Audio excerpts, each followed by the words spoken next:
appelé aussi Saül, dit au peuple: Je suis juif et j'ai persécuté à mort ceux qui suivaient le chemin du Seigneur Jésus.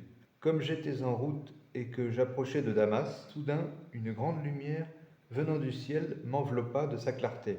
Je tombai sur le sol et j'entendis une voix me dire: Saül, Saül, pourquoi me persécuter? Qui es-tu, Seigneur? Je suis Jésus, celui que tu persécutes. Relève-toi et entre dans la ville. On te dira ce que tu dois faire. Ses compagnons de route s'étaient arrêtés, muets de stupeur. Ils entendaient la voix, mais ils ne voyaient personne. Saül se releva de terre, et bien qu'il eût les yeux ouverts, il ne voyait rien. Or, il y avait à Damas un disciple appelé Ananie.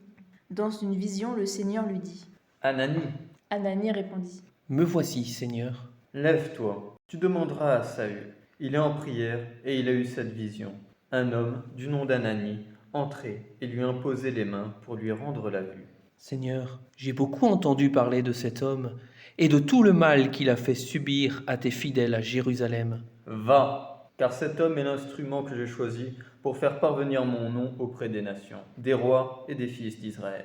Ananie partit donc et entra dans la maison. Il imposa les mains à Saül en disant: Saül, mon frère, celui qui m'a envoyé, c'est le Seigneur. C'est Jésus qui t'est apparu sur le chemin par lequel tu venais. Ainsi, tu vas retrouver la vue et tu seras rempli d'Esprit Saint. Le Dieu de nos pères t'a destiné à connaître sa volonté, à voir celui qui est le juste et à entendre la voix qui sort de sa bouche. Car tu seras pour lui, devant tous les hommes, le témoin de ce que tu as vu et entendu. Aussitôt tombèrent des yeux de Saül comme des écailles, et il retrouva la vue. Il se leva, puis il fut baptisé.